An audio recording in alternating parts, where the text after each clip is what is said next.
basically, like this lab that we just did, I'm not actually going to assess. It's not going into your grade. It was a learning experience. But now that we've done it and now that you're getting feedback from me, the next lab you do should be better. Does that make sense? And you don't want to make the same mistakes that you made on this one, because that's what learning's about, right? We take something, we try it, we learn something new. So that's what we're really going for. So this is what I'm just going to call this. So this was the design lab. I'm just going to label this for my notes here. Comments.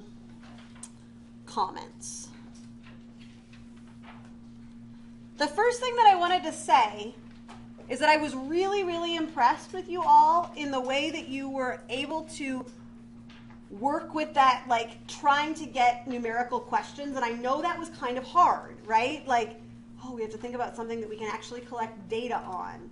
But I thought that they went really, really well. Like, I thought that that process went really well. So that's fantastic. These were just some pieces that I saw that could be a little bit better. No, none of the labs were like so horrible that I couldn't look at them. Like, oh my gosh, I have to. No, they were all good.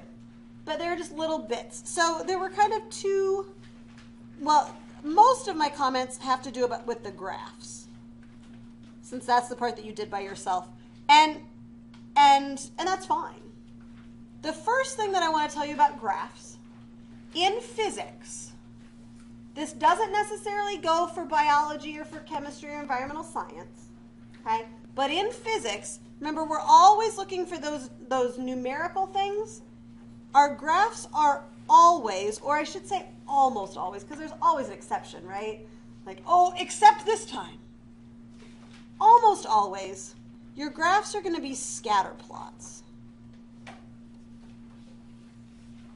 Okay? Do you know what a scatter plot is? And you may call it something different. I'm not sure. A scatter plot to me means that you put dots like that. What do you guys call that? Is that a scatter plot? Okay. Is there another name for it that you use sometimes, or scatter plot is kind of the standard? Okay. Okay. The reason that we like scatter plots, if we think back to the way the question was worded, remember, it was how does blank affect blank, right?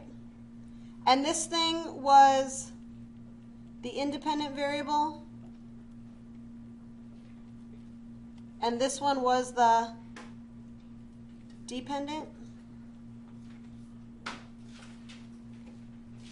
Then, unless you know otherwise, you can put your independent variable right here. And then you put your dependent there. Does that make sense? And when you're making a graph, you want to make sure that there's always labels, right? So that everybody knows exactly what you're doing. And if they're measured things, you always want to have units.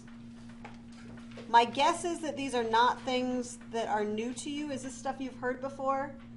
Have your science teacher said this before to you at some point? Yeah, okay. So we're gonna make scatter plots with the independent variable on the x, the dependent variable on the y, and making sure we include units for everything. Okay. Another piece of information that you want to make sure of, we talked before when we were talking about how to take data that it was a good idea to do multiple trials. Do you remember that? We said, you know, like you do 3 trials, or maybe you do 5, or maybe you do, was it this class we were talking about doing 30 trials or whatever, right? Maybe not 30, that's a lot. But you do a lot of trials. And what do you do with all of those trials? You say it. Average. You're going to average them, right? The average is the thing that you want to graph. So I'm going to say you don't need to graph each trial. Only the averages. Okay? That makes life a whole lot easier. Then you're not going to end up with, some of you did this, and it's okay, I'm not freaking out by any means, but some of you ended up with like graphs that looked like this. Does that, you know, kind of know what I'm saying? Okay. And that's not wrong, it's just not as clear. It's harder to see what's going on. Whereas if you just graph the averages, just those blue dots, then we can see a trend that's really easy to kind of identify what's going on. As one thing goes up, the other goes up in that picture, right? Let's see, what else I have, that's almost, two other things that I wanted to make note of real quick, and then we will move on. One is the number of setups that you do. So when you say, how does the independent variable affect the dependent variable, can you get a good feeling or a good answer from that by just doing two different setups? Will that tell you enough information? Probably not, because one of them might have been a fluke, right? We want to have at least, I would say, 4 setups, like kind of in general. So like, for example, I don't remember what anybody's labs were, so I'm going to totally pick on you for just a second. Can you remind me what your question was? I don't remember either. Let me look. It was, how does the height of the ball when it's dropped affect how high it bounces? Okay, perfect. So even if that wasn't your question, can you imagine that question? So I'm going to drop the ball from a height, and then I'm going to see how high it bounces. Okay? If I just do that from, you know, half a meter and a meter, that doesn't tell me a whole lot of stuff. That would be only like 2 dots on the graph. That's not super helpful, right? But if I drop it from 4 different heights, 4 different independent variables, I'll get 4 different dependent results, and then I can see a nice trend. Okay? So that's just one of those, it's just kind of good science to do multiple, I would say at least 4 different setups.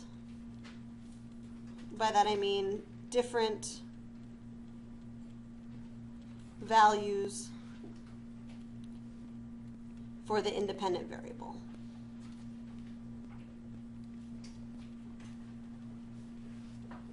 Okay.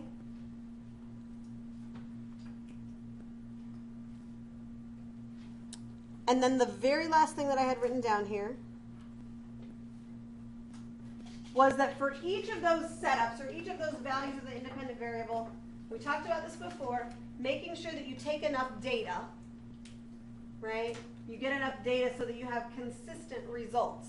So that means that if I'm doing that lab, where I'm dropping that ball from a certain height, so let's say I'm dropping the ball from 80 centimeters up, and the first time I get 63, and I do it again the second time I get 69, and the third time I get 50. Is that good? Is that enough? Are those answers consistent?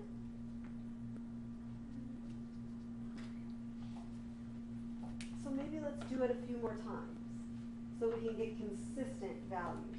That's the other thing that I want to say, is to make sure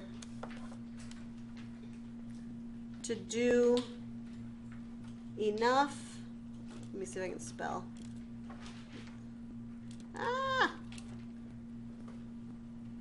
Trials at each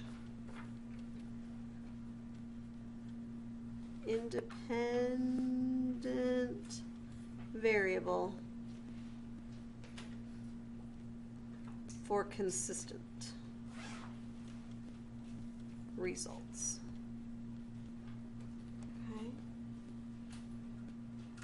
Do those things seem like things that would be doable?